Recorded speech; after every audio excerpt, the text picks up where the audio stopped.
Alhamdulillah. Alhamdulillahirabbil alamin wassalatu wassalamu ala asrofil anbiya'i wal mursalin wa ala alihi washabihi ajmain amma ba'du. Alhamdulillah jamaah bertemu lagi di Islam itu Indah bersama saya Mikdad Adausi. Sebelum kita mendengarkan tausiah dari guru-guru kita, saya mau ajak dulu jamaah untuk nonton dulu. Ini ada tayangan mengenai nabung koin di gentong dapat 70 juta rupiah lebih. Masya Allah. Yuk kita langsung saksikan sama-sama. Silakan.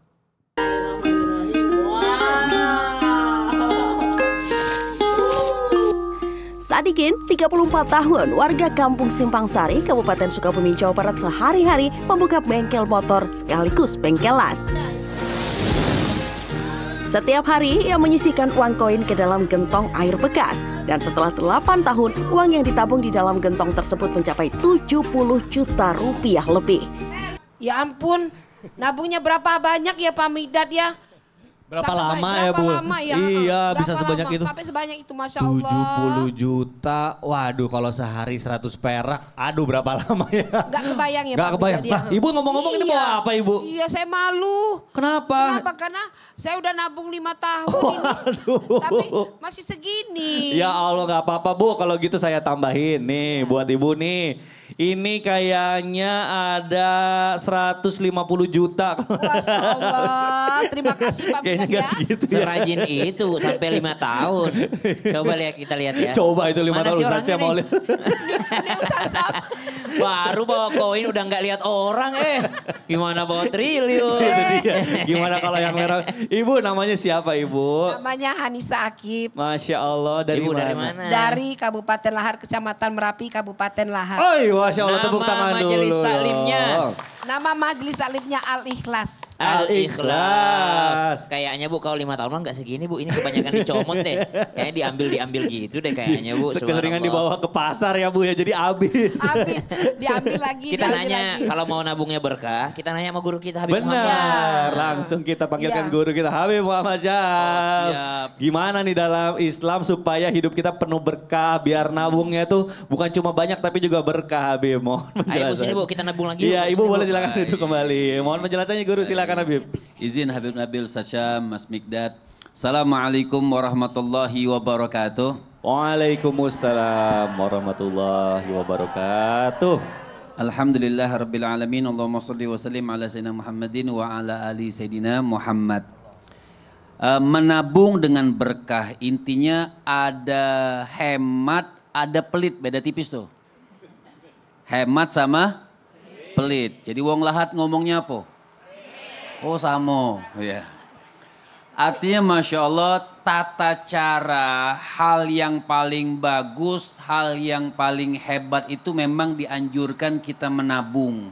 Tapi bukan berarti menabung itu sampai susah mengeluarkan. Tabungan yang diiringi dengan zakat, tabungan yang diiringi dengan sedekah, maka akan dikembangkan oleh Allah Subhanahu wa taala. Memang dunia ini sampai dikatakan ij'ali dunya majlisain, jadikan dunia ini buat kita itu 2 tempat kedudukan kita. Pertama, majlisan li talabil ilmi. Seperti sekarang ini. Kita kumpul, duduk untuk menuntut ilmu. Wa majlisan li talabil halal. Kemudian ada satu kelompok, satu kedudukan kita mencari rezeki yang halal. Nah yang halal ini tata cara Rasul, ada yang dikeluarkan, ada buat nafkah. Ada juga yang kita sisihkan untuk apa? Niatkan untuk di jalan Allah Subhanahu wa taala. Bukan diniat untuk ke depan, buat 7 tahun ke depan, 10 tahun. Ada yang sampai sekarang ini diajarkan buat cucu-cucu kita sampai 7 keturunan tidak miskin-miskin. Waduh. Nah, itu berarti kita diajarkan kurang tawakal Kurang kepada tawakal, Allah. waduh. Kadang-kadang kan misal jumlah uang sekian. Betul. Kalau disedekahkan berkurang dong nolnya. Nah, Iya. itu kan jadi jatuhnya pelit bukan nabung. Betul. Jadi Kadang- ada tabungan dunia, ada tabungan akhirat. Nah itu dia. Baik Masya Allah terima kasih Habib Muhammad Syahab. Boleh silakan duduk kembali. Waduh boleh tepuk tangan dulu Ibu. Masya Allah. Ini pagi-pagi udah ngomongin soal nabung nih. Ini mungkin buat jamaah yang di rumah juga nih. Yang boros ayo boleh ditahan dulu. Tapi ini ngomong-ngomong hari ini kita akan membahas sesuatu yang menarik. Bu siapa di sini yang rajin bersedekah?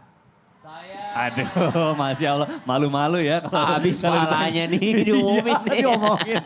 Masalahnya tapi ini berkaitan banget di tema kita hari ini karena ternyata yang namanya mencuri itu, misalnya namanya pencuri itu kan nggak baik ya istilahnya. Kita kan tahu ya kalau mencuri itu nggak baik. Tapi ini ada sesuatu yang beda dari biasanya. Ini ada yang namanya pencuri pahala. Waduh, gimana kalau misalnya kita udah beramal gitu ya, berbuat kebaikan gitu ya, tapi ternyata pahalanya dicuri. Mau nggak Bu? Nah, biar nggak salah, biar kita tahu ilmunya hari ini Islam itu Indah mengangkat tema yang luar biasa. Temanya adalah para pencuri pahala. Masya Allah, boleh tepuk tangan dulu untuk tema kita hari ini Bu. Nah, sebelum kita bahas lebih dalam mengenai tema kita hari ini, saya mau ajak dulu jamaah nonton dulu. Ini ada tayangan mengenai 3.500 porsi takjil gratis setiap hari, Masya Allah. Yuk kita saksikan sama-sama, silakan. Ngomongin tema kita hari ini, para pencuri pahala. Sebenarnya aku belum ngerti sih, tapi nih contohnya misalnya ada orang yang sedang berpuasa, Bib. Terus kita membelikan makanan untuk buka puasanya. Nah, apakah kita tuh dapat pahala orang yang puasa itu atau gimana? Nah, ini contohnya, mohon penjelasannya Habib Nabil, silakan. Baik Mas Mikdad. Assalamualaikum warahmatullahi wabarakatuh. Alhamdulillah wassalatu wassalam. Alhamdulillah wassalatu wassalam ala Sayyidina Rasulillah wa ala alihi wa sahbihi wa mawala amma ba'd. Izin Habib Muhammad dan juga Ustadzuna Syam. Para pemirsa yang dimuliakan Allah, Islam itu indah dimanapun berada. Tadi kita lihat ada orang takjil gratis. Berapa tadi Bu? 3.000? Per apa itu? Per hari, Masya Allah. Kalau sebulan udah berapa itu ya?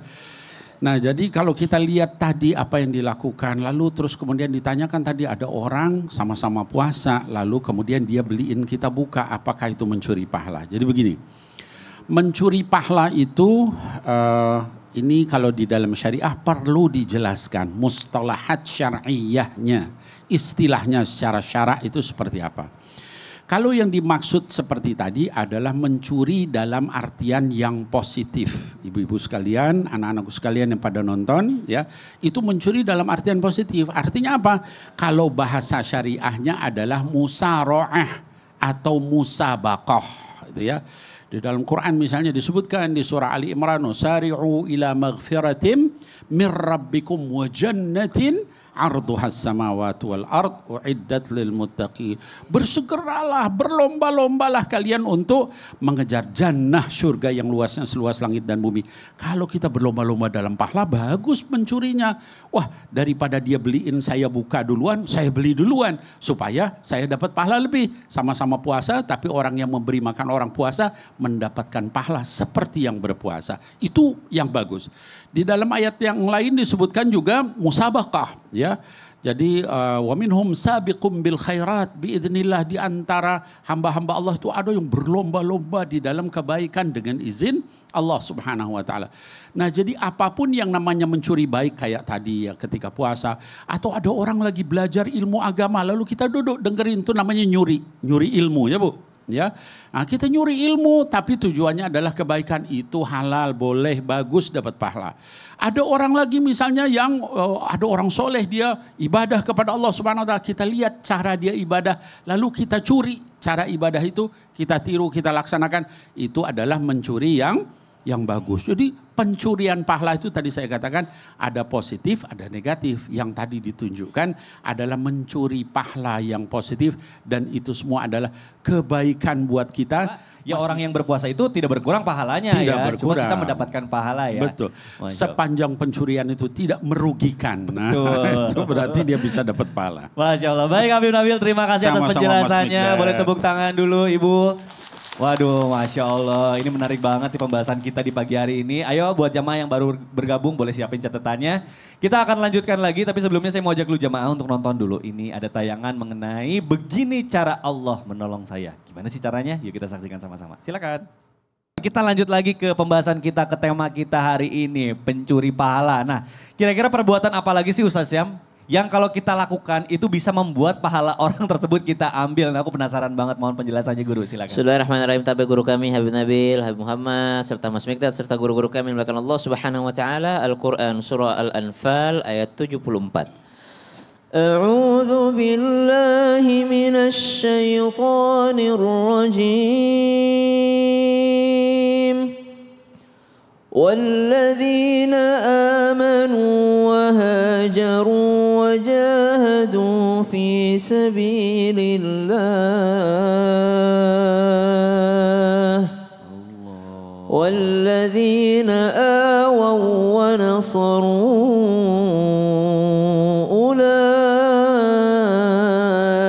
هم المؤمنون حقا لهم مغفرة ورزق كريم.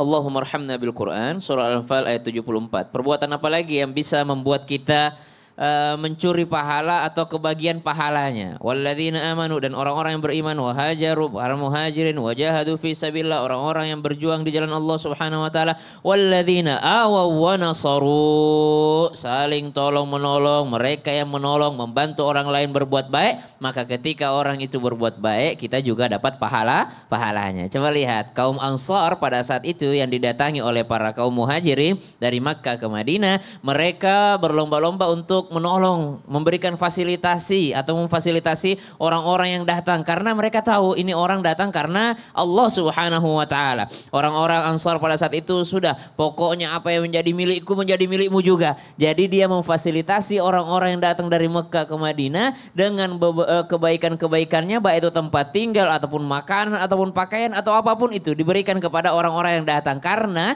orang yang datang ini akan beribadah kepada Allah Subhanahu wa taala. Sama dengan kita hari ini, mungkin ibu-ibu ada yang rumahnya di kota, ada anak-anak mahasiswa datang dari kampung cari tempat tinggal. Selama anak-anak itu tinggal, subhanallah, maka ketika dia berilmu, ketika dia beribadah di sana, maka fasilitatornya juga akan mendapat pahala. Ketika ada orang mungkin dia tahu, oh sekolah ini lagi butuh bantuan apa, ada dia kasih bantuan ke sana, maka dia juga mencuri pahala dari sana. Ada orang mau kemana Pak Haji? Mau ke masjid. Oh ya udah naik aja ke motor saya, bareng-bareng kita ke masjid, maka dia juga dapat pahalanya karena dia goncengin orang ke masjid. Maka bagaimana cara mencuri pahala selanjutnya? Menjadi fasilitator orang beribadah, menggampangkan orang beribadah. Jangan disusahin orang, ya memudahkan. Betul. Sama dengan teman-teman misalnya open donasi. Iya. Kalau dia amanah, maka dia juga dapat pahala karena dia fasilitatornya. Subhanallah. Masya Allah. Jadi intinya kalau misalnya orang ada mau berbuat kebaikan, sebisa mungkin kita maksimalkan gitu apa yang kita bisa bantu ya. Betul. Baik, terima kasih Sama-sama, guruku Ustaz Syam. Boleh tepuk tangan dulu Ibu.